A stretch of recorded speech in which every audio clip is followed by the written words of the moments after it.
Cuando hace unos meses los parisienses vieron en los Campos Elíseos el desfile que se realizó en conmemoración de los 200 años de la Revolución Francesa, muchos quedaron un poco sorprendidos a pesar del lavado de cerebro que habían sufrido desde hace siglos.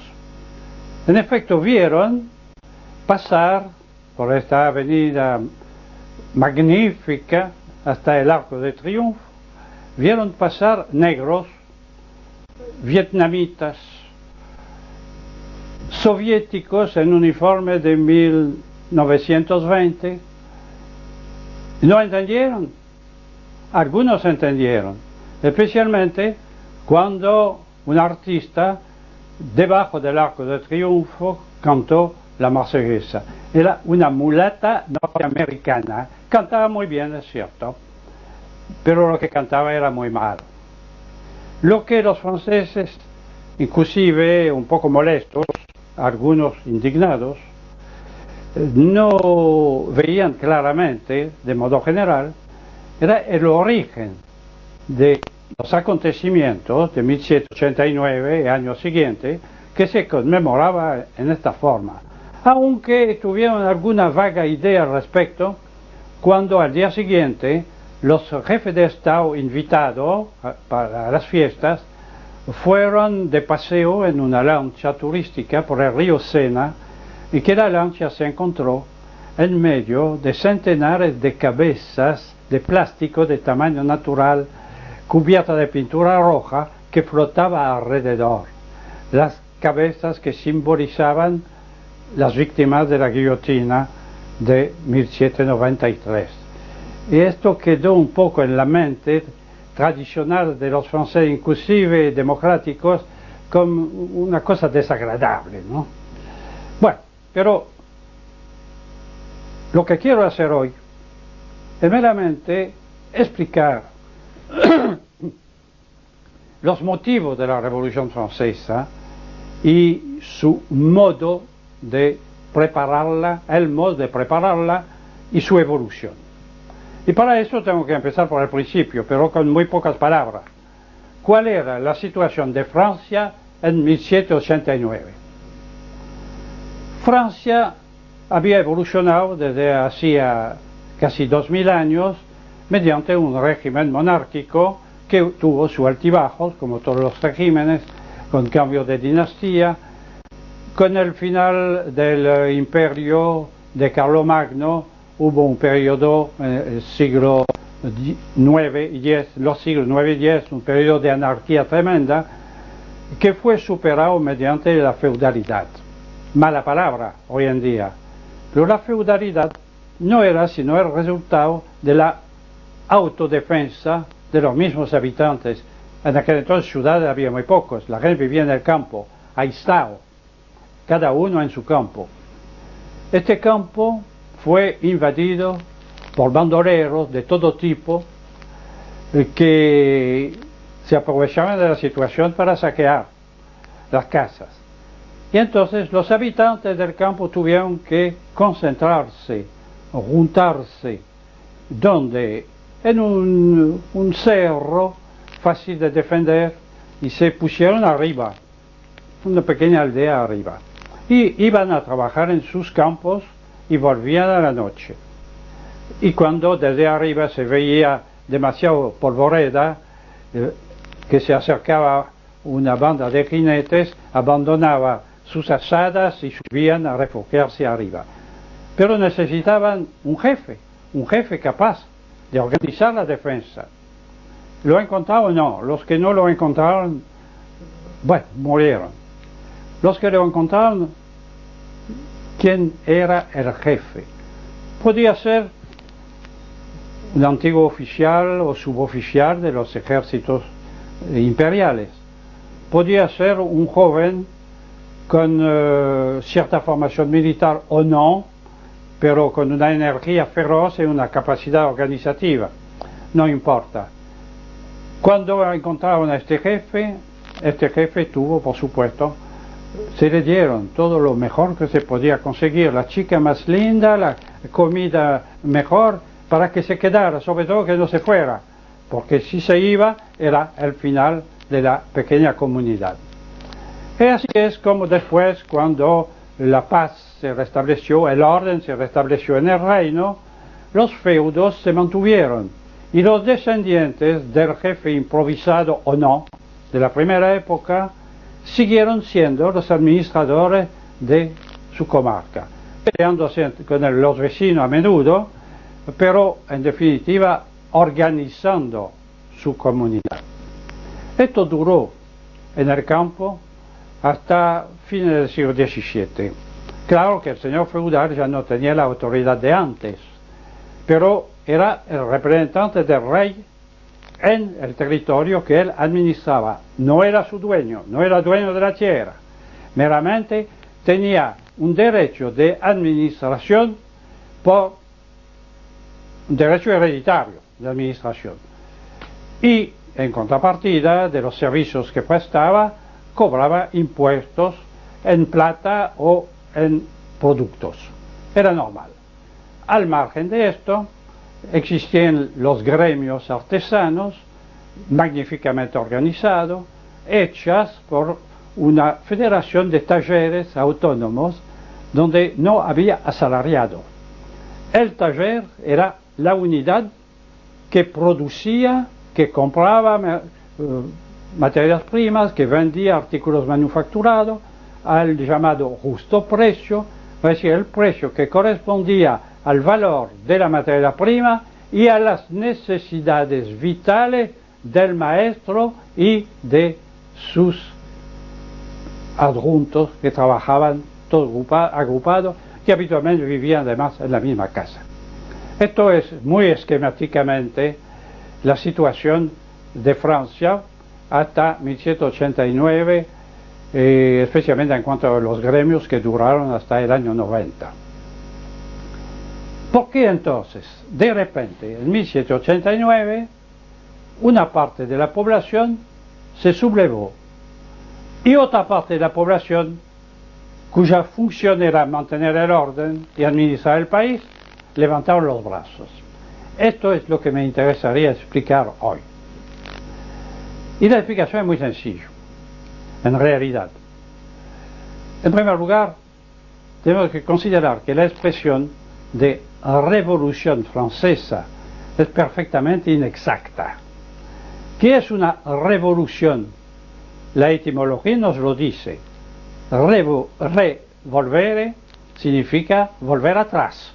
No volver atrás a las formas, a las costumbres del pasado, sino a la tradición del pasado. Vale decir, restaurar un orden perdido. Si no se restaura, si no se destruye un orden, esto se llama subversión. Entonces la Revolución Francesa debería llamarse subversión. ¿Francesa? No, porque precisamente la subversión de 1789 fue preparada e instigada por casualidad desde Londres. Claro, los ingleses nos habían sacado a los franceses el Canadá y la India. Fue un momento muy malo, pero el rey Luis XVI estaba tratando de restablecer la situación. Primero, rehizo la marina que se había un poco abandonado, motivo de la victoria inglesa, y rehizo una marina de guerra espléndida. Y en segundo lugar, hostigó los ingleses en todos los campos, inclusive en un campo cuyas consecuencias de su acción, en el cual las consecuencias de su acción hoy nos resultan muy negativas. Francia mandó tropas a las colonias británicas de América para ayudarlas, para pelear contra los ingleses, sacar a los ingleses. Sin las tropas francesas, la independencia de las muy pequeñas colonias que estaba en el margen del Océano Atlántico no hubiera podido ganar, conquistar su independencia. Hoy en día esto nos parece desastroso, por supuesto, porque Francia creó así uno de sus peores enemigos. Pero ¿quién podía en el siglo XVIII suponer que un día estas pobres pequeñas colonias inglesas tendrían la fuerza suficiente para desembarcar en Francia, ocupar Francia, como lo hizo en el 44? Imposible. Son de estos errores de consecuencia imprevisible. Pero Francia, en el terreno internacional, había vuelto a ser la potencia máxima de Europa. Tenía 25 millones de habitantes, mucho más que el imperio alemán, mucho más que Rusia, que estaba en 10 millones, si no me equivoco. Disponía de la mitad del circulante metálico de toda Europa, Rusia inclusa, una prosperidad general. Claro, prosperidad general para la época. Pero cuando se nos viene a decir que los campesinos arañaban el suelo con las uñas para sacar raíces para comer, porque esto es lo que se enseña en las escuelas primarias de Francia, para reírse en primer lugar porque raíces en aquel entonces era la papa, la zanahoria, el nabo, etc. En segundo lugar, porque cuando vemos que hoy los museos del mundo entero se están peleando para conseguir los muebles campesinos, los muebles que estaban en las chozas infames de los campesinos, pensamos que esa gente no debía de vivir tan mal como se dice. Los que sí vivían mal, y bastante mal, era en el campo los ex señores feudales, los descendientes de los señores feudales. ¿Por qué? Porque los campesinos, en el campo que administraba el señor, resistían cada vez más a pagar sus impuestos. Y el señor no tenía la fuerza como la tenía su antepasado para imponerse. Hay un dicho de la época en Francia, según el cual cuando al señor hay que remendarse las calzas, tiene que quedarse en la cama. Y sí, evidentemente, tampoco morían de hambre. Pero, ¿y por qué entonces los demás no? Es decir, la alta nobleza, los duques, etc.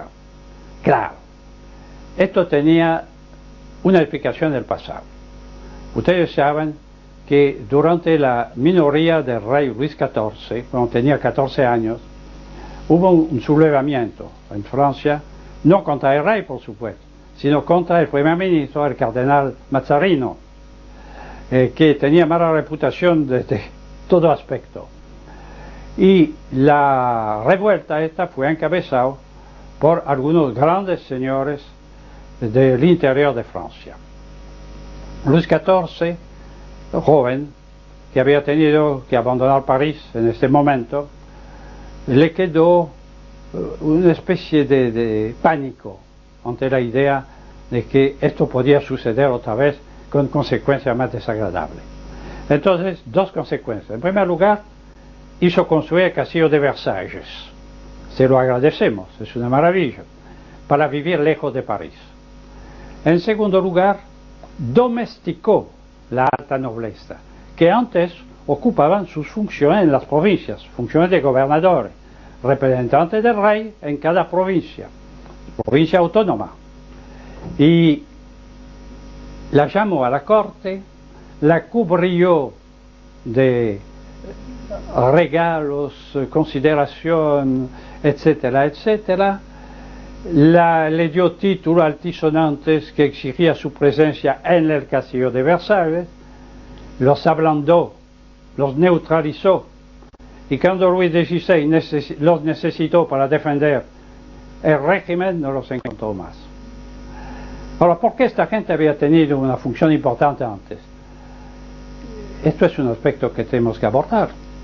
Francia no era un reino, era un imperio. Y esta noción ha quedado en el nombre alemán de Francia, Frankreich, el imperio francés. ¿Por qué era un imperio? Meramente porque Francia tenía 8 naciones dentro de su territorio, no una. Alemania, por ejemplo, tiene un solo pueblo, que además desborda de su pánico ante la idea de que esto podía suceder otra vez con consecuencias más desagradables. Entonces, dos consecuencias. En primer lugar, hizo construir el castillo de Versalles.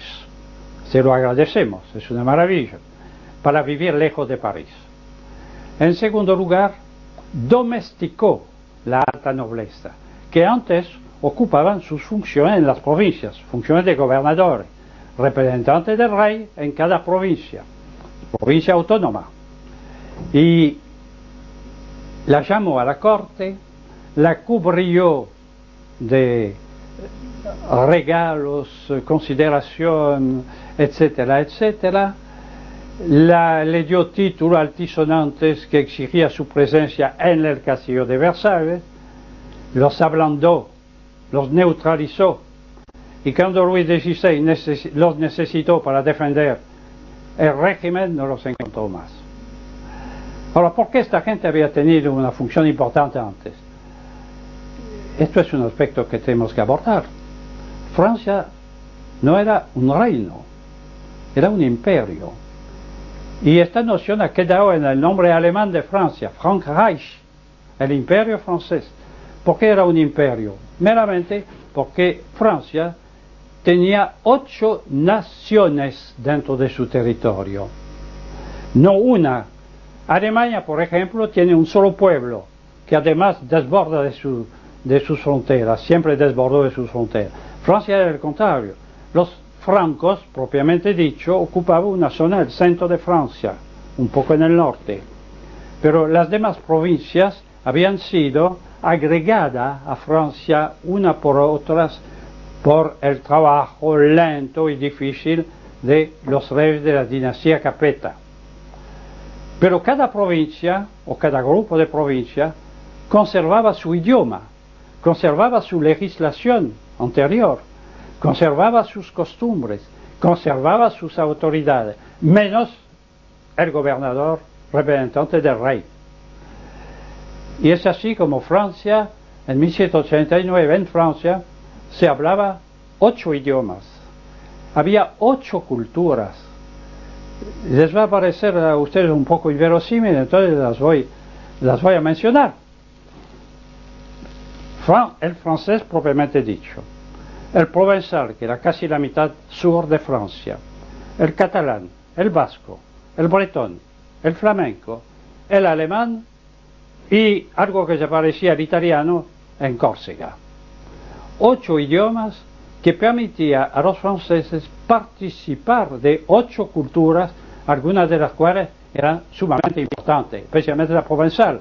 No olvidemos que nada menos que Petrarca iba a Montpellier para ponerse en contacto con la cultura provenzal, esto en el siglo XII. Se respetaba la autonomía de las provincias hasta casi, diría yo, al exceso. Y no hubiera pasado por la mente en aquel entonces a un provenzal o un alsaciano decir yo soy francés. No, yo soy provenzal, soy alsaciano. A los alsacianos se los llamaba los alemanes del rey. Era bastante cómico en aquel entonces. Bueno, todo esto hacía que Francia era un país multiforme, bastante difícil de administrar, pero no era un país centralizado. Esto fue el resultado de la mal llamada Revolución Francesa, de la subversión inglesa de 1789. Los franceses, pues, no tenían motivo real de levantarse contra la autoridad de su provincia o la autoridad del rey. Contrario. Entonces, ¿por qué lo hicieron? ¿Por qué lo hicieron? Porque desde Londres se fomentó de varias maneras esta sublevación, por lo demás muy parcial. ¿En qué forma? Esto empezó con el liberalismo económico. Desde Londres, a través de las obras de Locke en particular, se difundió en Francia la teoría del librecambismo, vale decir, fronteras abiertas. ¿Por qué le convenía a los ingleses esto? Porque Inglaterra se había industrializado mediante un sistema capitalista mucho antes de Francia. Entonces, su mercadería industrial se importaba a Francia y le convenía. Pero a Francia no le convenía nada, porque en realidad importaba más de lo que exportaba. Resultado de estas importaciones de mercadería, no solo inglesas, por supuesto, todas las fronteras estaban libres. Y esto fue instaurado por el ministro Necker, que era un banquero ginebrino, por casualidad, que Luis XVI, que no entendía un corno de economía, nombró bajo presión de Dios sabe qué, y quienes. Esta situación provocó una desocupación marcada en los talleres artesanales y en las pocas grandes empresas industriales que se habían constituido en los últimos decenios. Los desocupados en aquel entonces no tenían protección, tampoco los tienen ahora, acá, pero no tenían indemnización de ningún tipo. Y empezaron a vagar por los caminos. No era muy grave, había gendarmes. Pero fueron utilizados como fuerza de choque en las grandes ciudades, especialmente en París, por organizaciones que se había creado desde Londres 50 años antes. Eran las logias masónicas. La masonería inglesa se había proyectado a Francia y recibió, en particular al final del proceso, el apoyo del embajador de los nuevos Estados Unidos, que Francia había independizado, Franklin, el inventor del pararrayo, pero desgraciadamente inventaba otra cosa. Y era el gran maestro de la masonería norteamericana. Y tenía un gran prestigio en Francia, en los medios intelectualoides, que siempre sobran en cualquier país del mundo, y especialmente en París. Y empezaron desde las logias a crear en las ciudades más ínfimas de Francia sociedades de pensamiento. Eran grupos de individuos que se pasaban algunas noches de vez en cuando discutiendo de las ideas nuevas, ideas liberales, traídas por la logia masónica, pero cerrada, pero que se abría en esta forma a la opinión pública y empezaba a manejarla. No es solo esto. La masonería empezó a financiar la edición de obras redactadas por periodistas a sueldo, periodistas mercenarios. Empezando por Voltaire, que también recibía subsidio del rey de Prusia, que no tenía mayor interés en que Francia se levantara demasiado, lo que es muy comprensible. Voltaire, magnífico escritor, pero un tipo podrido desde todo punto de vista. Diderot, d'Holbach y otros más, y el famoso Rousseau. Todos se juntaron para editar la enciclopedia. La enciclopedia era una enciclopedia en varios tomos, enciclopedia de artes y oficios con dibujos magníficos de maquinaria, pero con artículos políticos, ideológicos. Y Rousseau lanzó su famoso contrato social. Los hombres nacen libres e iguales y la sociedad los corrompe. Es la primera frase del libro. Claro, ¿a quién no le gusta ser libre y hacer lo que le da la gana? ¿A quién le gusta?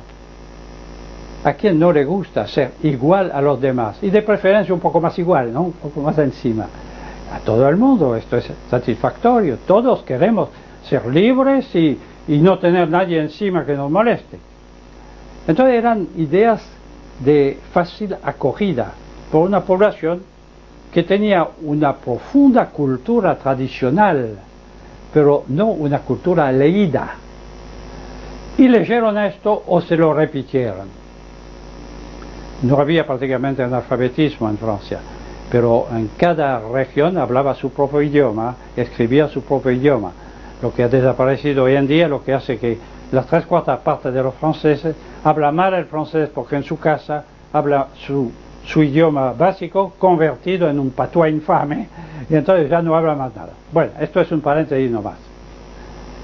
Estos periodistas a sueldo, algunos de ellos que se convirtieron como decía el periodista socialista revolucionario Georges Sorel, los bufones de Federico de Prusia y de Catalina de Rusia, que los utilizaba para actuar en Francia y romper el sistema coherente de la monarquía francesa para debilitar Francia, la potencia más importante de Europa en aquel entonces.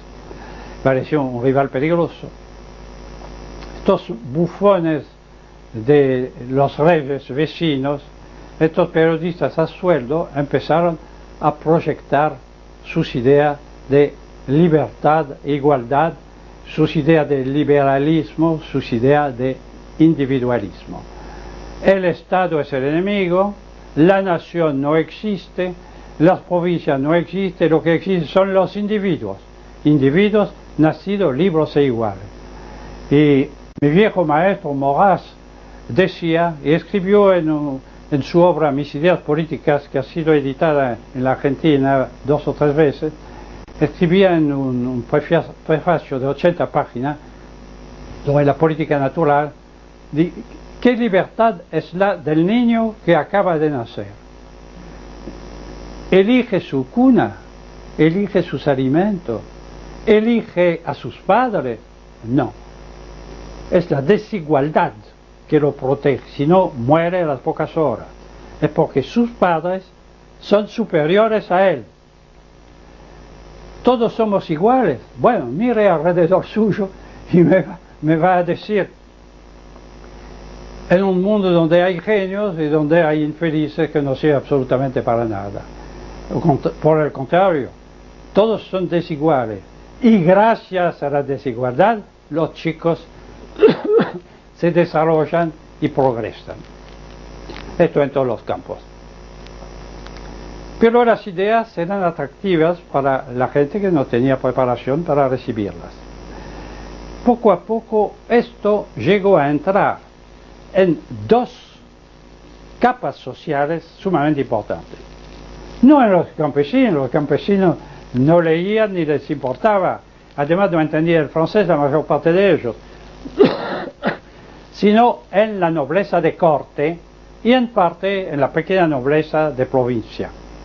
Eran los que leían y, bueno, fueron atraídos por estas ideas generosas, como si hubiera ideas generosas. Las ideas son ciertas, son falsas, no generosas, pero aceptaron poco a poco, se les lavaron el cerebro y se la anuló a la alta aristocracia, que era la que obtenía los altos grados militares. Casi todos los oficiales pertenecían a la nobleza. Levantar los brazos moralmente e intelectualmente ya no servían más para nada. Unos convertidos en sirvientes del rey en el palacio y los demás con la cabeza trastornada por Voltaire, Rousseau y los demás. La otra capa social, ya peligrosa en un sentido activo, fue la burguesía. La burguesía se dividía en 2 subcastas.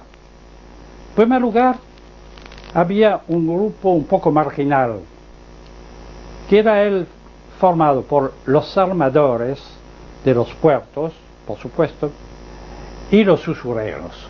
La usura estaba prohibida por la ley nacional, real y la ley religiosa, pero por supuesto se practicaba.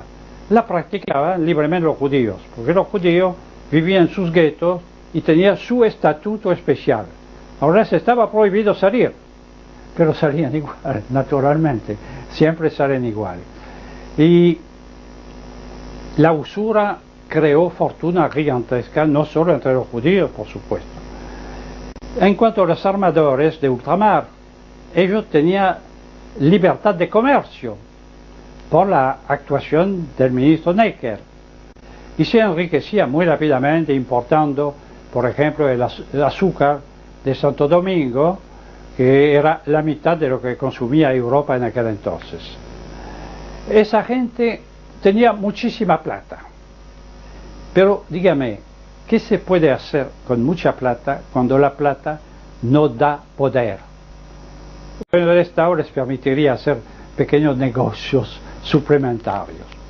Por otro lado, estaba la baja burguesía, que llamaríamos hoy en día clase media o clase media inferior, que estaba hecho de leguleyos de todo tipo, que estaba hecho de altos magistrados, dueños de su oficio, como lo son los escribanos hasta hoy, que no se podía sacar, por lo tanto, que conformaba los parlamentos.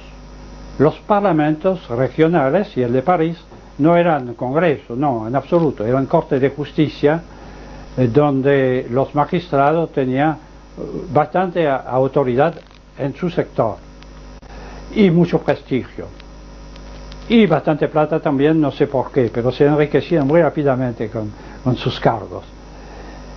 Debajo de ellos entonces estos abogados o supuestos tal y una multiplicidad de empleaditos indefinidos que se movían dentro de la vida judicial. Esa gente se creía intelectuales. Todos leían mucho sin entender gran cosa, pero estaban contentos de no ser ni un labrador ni un soldado. Eran gente seria, responsable, de poca formación y de mucha envidia, porque no era nadie. Entonces la conjunción de la burguesía financiera y de la gran burguesía financiera y de la pequeña burguesía levantisca, digamos, pero manejada desde arriba por los altos magistrados de los parlamentos, creó un ambiente desagradable en el país. Eran esos integrantes, especialmente los de la clase media, que formaban parte de las sociedades de pensamiento y de las logias, de la mayor parte de las logias, porque las logias habían penetrado hasta en el castillo de Versalles. ¿Por qué? Porque el gran maestre de la masonería francesa en aquel entonces era el primer príncipe de la sangre, el duque de Orleans. Claro, el duque de Orleans era el sucesor dinástico del rey si el rey desaparecía, él y sus hijos eventuales. Y ya tenía uno, Luis XVI. Entonces había un afán de poder por parte de un tipo completamente corrupto, podrido desde todo punto de vista. Vivía en París, en el Palacio Real, que era una manzana entera, que él habitaba en un sector, un ala, el resto lo alquilaba, claro, protegido, extraterritorial, ¿no? La casa de un príncipe de la sangre, la policía no podía entrar. Había organizado casas de juego, prostíbulos, librería de libros prohibidos, etcétera, etcétera. Libros prohibidos es mucho decir. Estos libros que se editaban en Holanda, la mayor parte, no podían legalmente entrar al territorio francés sin pasar por la censura. Pero sucede que el censor, Malesherbes, que después se portó bien, fue el abogado de Luis XVI cuando lo enjuiciaron, antes de cortarle la cabeza. Malesherbes era un liberal, y entonces cerraba los ojos, no quería saber nada. Además le interesaba leer estas cosas y las dejaba difundir. Finalmente se creó en Francia, en esta capa alta y neutralizada, y la capa media trabajada por ideas subversivas, un estado francamente peligroso. Y esa gente pudo, en determinado momento, y la primera vez entró manifiesta el 14 de julio de 1789, la toma de la Bastilla, utilizaron hombres de mano, que eran los desocupados, que vagaban, los vagabundos, que andaban por la calle de París. El campo no se movió en absoluto.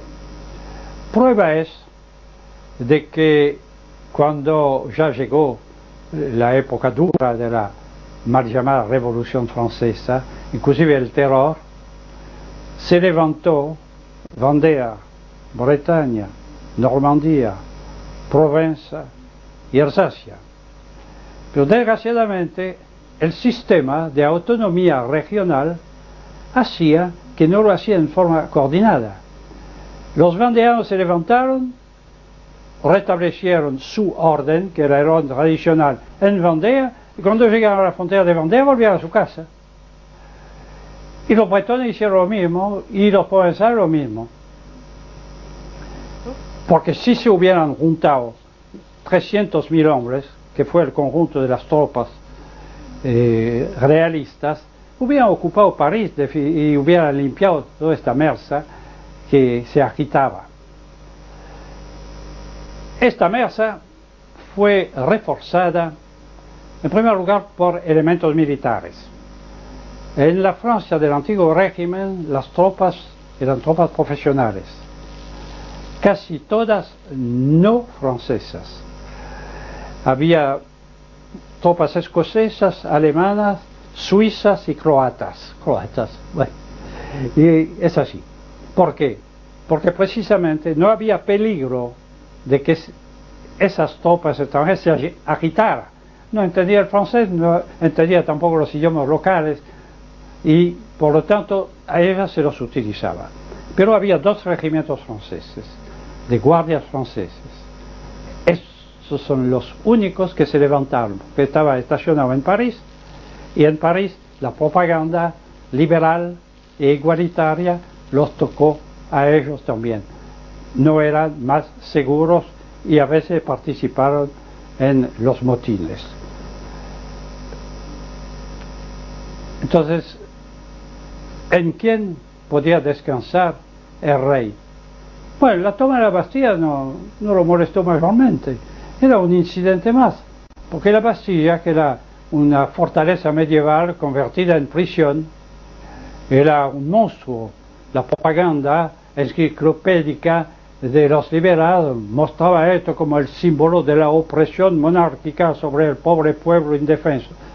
Cuando forzaron la puerta de la cárcel, que era un cuartel de inválidos, y que no se defendieron además, primero porque no podían, segundo porque no querían, aunque todos perdieron su cabeza ese día, encontraba dentro 7 presos, 4 fabricantes de falso moneda, 2 locos y un chico que había cometido una macana, que estaba encarcelado por favor del rey, hecho a la familia que había solicitado esto. Los presos políticos, que había algunas antes, el marqués de Sade, el pornógrafo conocido, de talento por otro lado en el campo literal, estuvo en la Bastilla durante unos meses, se le traía la comida de afuera, era su propio valet quien lo servía en su celda, que tenía 10 metros por 10, un cárcel de fantasía. Pero esto fue solo el principio. Poco a poco, la población baja de París empezó a sufrir las consecuencias de la crisis económica que vino del procedimiento utilizado por el gobierno, que es mucho decir, de París, la emisión de los asignados, es decir, de billetes de banco. Billetes de banco ya había antes, pero emitidos por el Banco Real. Estos asignados fueron emitidos por el Ministerio de Hacienda con el respaldo de los bienes nacionales, es decir, los bienes robados a los gremios, es decir, campos, colonias de vacaciones, casas, talleres, hospitales y escuelas, que estaba a cargo de los gremios, los bienes de la iglesia cubría buena parte del campo educacional y del campo hospitalario, y los bienes de los nobles, las tierras de los nobles que habían emigrado. Todos estos bienes eran garantía de los asignados. Pero se emitió tantos asignados que en definitiva perdía valor día tras día. Conocemos el sistema, ¿no? Perdía valor cada día más. Pero el Estado, diferencia con lo que hemos vivido, los aceptaba por su valor nominal. Entonces, los que tenían dinero en oro, es decir, la burguesía, empezó a comprar asignados al 10%, al 1% y menos todavía de su valor nominal. amontonaba billetes. Y cuando se vendió en remates los bienes nacionales, ellos eran los únicos que lo podían comprar, pero comprar con monedas en realidad, pero al valor nominal de los billetes, de los asignados. Esto provocó una bronca feroz en la población y un desastre económico que se agregó a las faltas en el campo administrativo, económico y al libre cambio del que hemos hablado. Entonces hubo una miseria real, faltó pan, y en aquel entonces el pan era lo esencial de la comida de los franceses. Faltó pan y la agitación creció. Hombres de mano, mercenarios de las logias, desocupados, listos para cualquier cosa, vagabundos de todas las delincuentes, etc. Todo esto se juntaron en las famosas secciones de París. Y se difundió la ciudad como el único poder real. Asaltaban las casas privadas, asaltaban los palacios, asaltaban los ministerios, todo esto armados con picas, con el famoso gorro frigio. ¿No saben ustedes de dónde viene el gorro frigio? Era parte del uniforme de los galeotes del puerto de Tolón, vale decir de delincuentes graves, asesinos la mayor parte, enviados a remar en las galeras, aunque ya no había más galeras, pero estaba en Tolón, encerrado en trabajos forzosos. El gobierno de París liberó a estas víctimas de la sociedad. Y estos hombres salieron de Tolón armados, pasaron por Marsella y subieron caminando hasta París, cantando la marsellesa, que tomó su nombre ese día. Era con una música bastante buena, fue primitivamente el canto de guerra del ejército de Rin, pero con palabras infames, y subieron cantando esto, el himno a la libertad, a la igualdad. La libertad y la igualdad les interesaba a ellos más que a cualquiera, ¿no? A cualquiera. Y en París, esta tropa organizada de delincuentes profesionales, bien hermanados por sus años en la cárcel, hizo todos los desastres que se puede imaginar. La matanza de septiembre, cuando abrieron las cárceles y mataron a todos los presos políticos que estaban adentro, inclusive el gran poeta André Chénier, y asaltaron el palacio del rey, y lo tomaron preso y finalmente lo juzgaron y le cortaron la cabeza. Esto fue el desastre final, el terror. Una banda de leguleyos como Robespierre, de ladrones como Danton, Marat, que era un asesino nato, aunque no sé si había asesinado a alguien antes, tomaron sucesivamente el poder, cortándose sucesivamente la cabeza unos a otros. Pero menos Marat, que fue ejecutado, no podrido, estaba en su bañera de azufre por una chica que se portó muy bien, Charlotte Corday, que lo fue a apuñalar en su bañera. Bueno, pero era realmente la hez de la población, no la hez de lampa de gente inculta, no, era gente de cierta formación que sabía perfectamente lo que estaban haciendo y lo hicieron. Pero esto provocó la reacción que ustedes conocen, por supuesto, que un día todo se vino abajo. En lo económico, en lo político, los gobiernos desaparecieron, la policía política desapareció también, fue la anarquía total. Entonces se formó un gobierno provisional, que fue el directorio. 9 directores mancomunados, todos iguales por supuesto, se apoderaron, tomaron el poder ejecutivo. Y por supuesto peleaban entre sí. porque representaban intereses distintos. Uno representaba a los armadores, los otros a los usureros, los terceros a los industriales, los cuales fue becado por el rey en una escuela de artillería. Y salió de subteniente de la escuela de artillería y tuvo una participación bastante desagradable en Tolón cuando conquistó, retomó con sus cañones. No era genial, tenía mejores cañones que los blancos, parece los monárquicos que ocupaban la ciudad, y la reconquistó Tolón y después hizo una carrera militar sin ninguna importancia por otro lado, a pesar de que se la ha magnificado muchísimo. Pero Bonaparte tenía aspiraciones políticas y consiguió precisamente el apoyo del miembro del directorio más importante, más corrupto, el famoso Barras. Barras, que entre paréntesis era el amante de la futura mujer de Napoleón, de la Josefina de Beauharnais. Barras vio que esto terminaba mal para ellos especialmente, y que necesitaba alguien con el puño firme.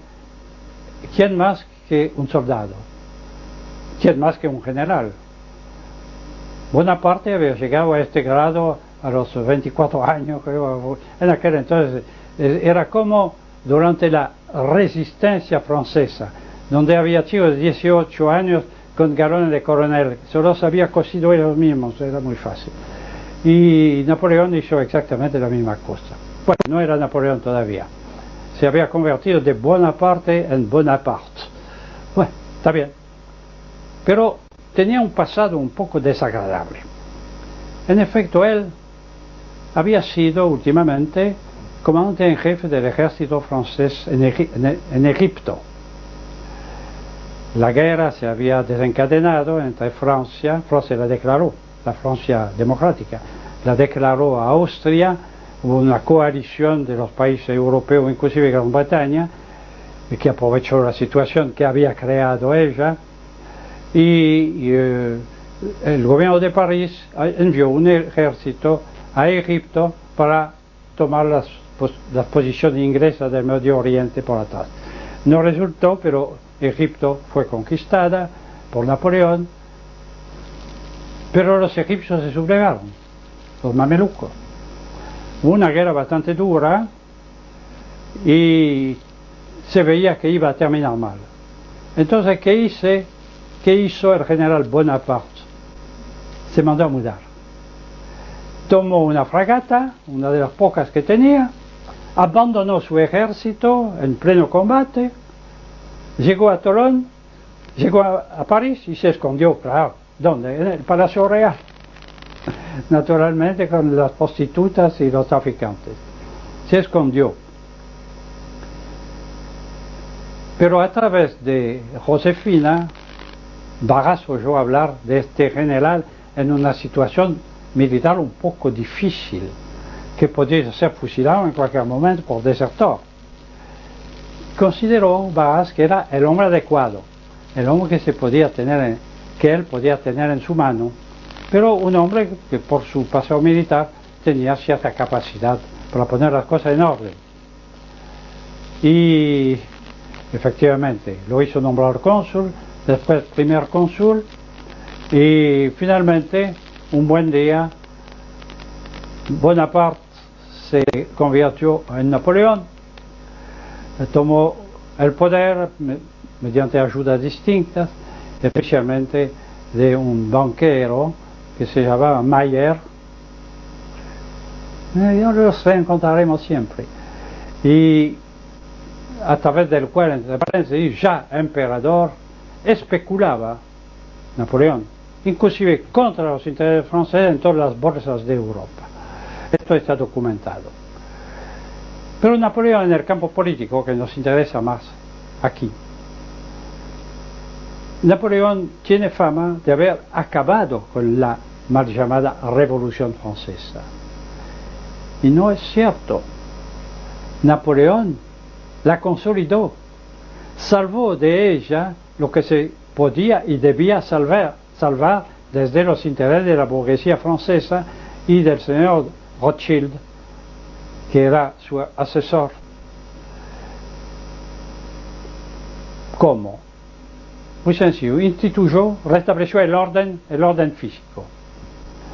Anuló todas las libertades francesas de las provincias, de los gremios, de la iglesia, todo fue anulado. Un rebaño de individuos considerados legalmente como todos iguales, menos en un punto. Había un sistema electoral, pero este sistema electoral era censatario, es decir, solo tenían derecho de voto los que pagaban determinada cuota de impuesto. Solo pagaban los burgueses, solo votaban los burgueses, y los demás, cero. El capitalismo creció, que ya empezaba a existir antes, creció en una forma espantosa, el proletariado creció, porque los gremios disueltos por el gobierno anterior, por la convención, donde podían ir los antiguos artesanos, los antiguos obreros de los talleres, a las fábricas, y el individuo que tenía bastante plata para alquilar un galpón colocaba un cartelito en la puerta: se contrata obreros, y había una cola a la mañana delante de la puerta, y estos obreros volvían a trabajar como lo habían hecho en los talleres, pero no en interés propio, sino en interés del dueño de las herramientas. Era el capitalismo más crudo que empezaba, y desgraciadamente no terminó en aquel entonces. Y Napoleón fue quien impuso el sistema a Francia, lo estabilizó. Esto en el orden interior. La democracia igualitaria y libertaria en el campo económico, no en el campo político. Su policía mantenía el orden, como en el famoso Fouché. Y en el campo internacional, bueno, vimos que los gobiernos anteriores, la convención exactamente, había declarado la guerra prácticamente a toda Europa. Los ejércitos franceses recibieron bastante palizas, a pesar de ser buenos combatientes, formados por buenos combatientes, porque la capacidad en el combate proviene de la raza, y la raza no había cambiado en 20 años. Pero la propaganda se las arregló para magnificar su acción, inclusive inventar una batalla, la famosa batalla de Valmy, atacado por el ejército prusiano que había entrado en Francia. Los voluntarios del año 2 de la República los repelieron. No hubo batalla alguna. Hubo 3 canonazos contra un molino de viento que estaba en la lejanía y nada más. Pero sí, había una complicidad del duque de Brunswick, que era el comandante del ejército prusiano, masón de alto nivel, que en lugar de seguir avanzando se retiró con el pretexto de que sus fuerzas habían sido superadas, y no era cierto. Cuando Napoleón reorganizó el ejército muy seriamente, ya no con voluntarios, sino con soldados profesionales, y creó su famoso gran ejército, donde había una parte de tropas francesas, tropas alemanas, tropas de todas las nacionalidades de Europa. Empezó a avanzar y a conquistar Europa, hasta Moscú, donde terminó mal el asunto. Sí, terminó mal, la guerra de invierno. Pero ¿qué dejó entonces esto? Fuera de la pérdida de ciertos territorios de Francia en 1815, cuando terminó la guerra. Dejó en toda Europa las ideas del liberalismo, las ideas igualitarias y las ideas de autonomía de las nacionalidades. La Europa del antiguo régimen era una Europa abierta. Había guerras, sí, guerras de unidades mercenarias de 1000 hombres que se peleaban únicamente durante el verano. Durante el invierno se iba a sus cuarteles y se quedaba inquieto. Una provincia podía cambiar de soberano. La gente no se daba cuenta, sí, únicamente por el busto del soberano que estaba en la sala principal de la Intendencia Municipal. Nada cambiaba, el mismo idioma, la misma ley, los mismos empleados públicos, absolutamente todo igual. La frontera, salvo en el campo económico, hasta la Revolución Francesa, estaba abierta. Por ejemplo, Alsacia, provincia anexada por Luis XIV, tenía frontera abierta con el Gran Ducado de Baden, Renania, del otro lado del Rin. El Rin nunca fue una separación, fue un vínculo entre las dos orillas. No había ningún problema y la gente iba a vivir del otro lado y viceversa sin ninguna dificultad. Y esto era cierto en toda parte. Inclusive hay cosas que parecerían extrañas. En Perpignan, capital del Rosellón, de la provincia catalana que está del lado francés de los Pirineos y que es parte de Francia desde Luis XIV, en la fortaleza hay una placa de bronce gigantesca escrita en español que conmemora la entrada victoriosa del ejército español en la reconquista de Perpignan. Los habitantes de la ciudad no les importa, ni hoy. Sí, bueno, sí se peleaban allá, no sabemos muy bien por qué, pero ellos seguían siendo catalanes y siguen catalanes hasta cierto punto, hasta hoy. Yo digo hasta cierto punto porque la televisión está destruyendo lo que queda de las tradiciones y de los idiomas de las distintas regiones de Francia, inclusive de la región históricamente francesa, donde se habla hoy en día una mezcla de francés y de inglés que a veces me hace un artículo incomprensible a mí. Pero en las demás provincias, estos idiomas que no se enseñan más, como lo contaba hace un momento, están suplantados cada vez más por este supuesto francés de la televisión. Una bretona que vivió aquí durante muchos años y que volvió a Francia, después estuvo el año pasado de vacaciones acá, quiso volver a ver a Argentina, un poco sorprendido de lo que encontró, entre paréntesis, y me contaba que el bretón es muy difícil oírlo en Bretaña hoy en día, y el bretón lo hablaba la mitad occidental de Bretaña, solo. Yo estuve allá durante unos meses en el 39 con mi regimiento y a menudo nos topábamos con gente que no entendía cuando les hablábamos, solo hablaba y solo entendía el bretón. Esto era cierto de toda parte. Yo servía en un regimiento de artillería formado en Nîmes, en el Languedoc, y tuve bastantes soldados de alta Provenza que tampoco entendían el francés. Pero esto se está anulando. Es decir, que el igualitarismo empobrecedor está ganando terreno en gran parte por efecto de la televisión. ¿Por qué? Porque la televisión la hacen desde París.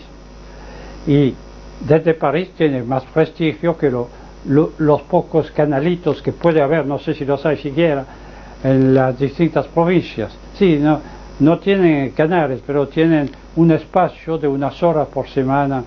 Pero esto, bueno, es cosa secundaria. Las luces de París atraen. Y la democracia individualista se ha impuesto. Vale decir, el rebaño que constituyó Napoleón. Todos iguales, sin vínculos reconocidos entre sí, con los gremios disueltos, con la iglesia manoseada, y con el ejército otra vez profesional, que eso está bien, pero otro lado. Y el pueblo tiene derecho a votar cada 4, 5, 6 años, poner una boleta en la urna, sin saber a quién está votando, porque los candidatos son elegidos por los partidos políticos. Y los partidos políticos son lo peor de la democracia. Y son la esencia de la democracia. Es decir, una pequeña oligarquía se encuentra con un cargo de diputado, de senador o más todavía, con el dinero que no puede venir sino de la oligarquía. Ya en aquel entonces, hoy en día, la oligarquía es mucho más organizada a través de las multinacionales a nivel internacional y tiene en sus manos medios de que no disponía antes. Todo esto es la herencia de la supuesta Revolución Francesa, de la subversión inglesa, que asoló Francia en 1789 y años siguientes, y que destruyó tanto las estructuras sólidas que se remontaban a 1000 años de Francia, que cuando se restauró la monarquía en 1815 con Luis XVIII, Luis XVIII no tuvo la fuerza suficiente como para restablecer el orden social y económico anterior. Hizo lo que pudo, pero no pudo hacer gran cosa. Y entonces cayó, claro, cayó su sucesor, Carlos X, cayó y se volvió a las andadas con una república, Napoleón III, etc., y otra república. Napoleón III terminó mal, como usted sabe, declaró la guerra a Alemania, la perdió, se fue tomado prisionero y había hecho el mismo trabajo que su tío, pero con menos genio, menos genialidad, porque Napoleón I era evidentemente un genio en cuanto a acción política, porque lo que hizo lo hizo a propósito, así que no se puede decir es un imbécil. No, no era ningún imbécil, era un hombre sumamente capaz e inteligente. Napoleón III era un pobre hombre. Cuando cayó, se reunió el Congreso y se había decidido a restaurar la monarquía tradicional. El candidato, si me puedo expresar así, el heredero, el duque de Bordeaux, que se hacía llamar conde de Chambord en su vida privada, había sido nombrado ya, llamado al trono, no nombrado, llamado al trono por el Congreso. Hasta se había preparado una carroza para la ceremonia de recepción, pero condicionado. Y el conde de Chambord se negó a aceptar estas condiciones con el pretexto de que se le imponía la bandera tricolor en lugar de la blanca tradicional. Esto era un pretexto, la bandera, eso realmente lo de menos. No, es que la bandera tricolor estaba cubriendo toda la ideología liberal del siglo XVIII. Y Chambord declaró: no quiero volver al trono atado como un salame. Claro, porque esto era destruir el concepto de la monarquía tradicional, que dura hasta hoy.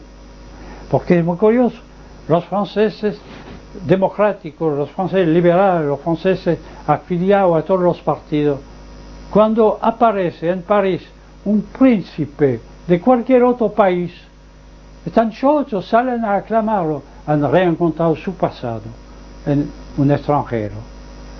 Y si se restableciera mañana la monarquía tradicional, la autoritaria, con la descentralización que se puede perfectamente reconstituir, pero el pueblo francés, inclusive los comunistas, bueno, los comunistas también en los países satélites ya se vuelven monárquicos hoy en día.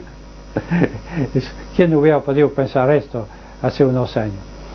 Pero el pueblo francés los aclamaría. Pero mientras tanto, y esto es altamente improbable, mientras tanto están hundidas en el horror que representa un sistema político basado sobre el individualismo, sobre el igualitarismo y sobre el liberalismo, y que está manejado, esto en el campo de las ideas, que está manejado en realidad por los poderes del dinero, por las multinacionales, por los bancos, por los grandes industriales, de los cuales depende la marcha de la economía. Sí, pero depende sobre todo del Estado, porque lo tiene atado. El poder real en los países occidentales es el poder del dinero. Este poder del dinero, que antes de 1139 solo pertenecía a un grupito de usureros, pero encerrado y controlado, hoy en día se ha desparramado a través de toda Europa y de toda América, dominando todos los gobiernos uno tras otro. Gobiernos que pueden cambiar de partido, cambiar de signo, cambiar inclusive de ideología proclamada, pero detrás del trono o detrás del sillón presidencial está la transnacional, está la finanza internacional que manda realmente. Es la tragedia de nuestra época. ¿Va a durar esta época? No. Mire, ¿quién hubiera podido pensar hace unos años, como decía hace un rato, que los países satélites de la Unión Soviética, ocupada en el 45 por la Unión Soviética, en 3 meses se iban prácticamente a independizar, a tirar su marxismo-leninismo por la ventana y preparar otra cosa que no sé si va a ser mejor? A lo mejor adoptan el liberalismo democrático y empieza la droga, el tráfico, las coimas y todo esto. Pero ¿quién hubiera podido pensar que la Unión Soviética se iba a desintegrar, como está desintegrándose en este momento? No sé si esto va a durar.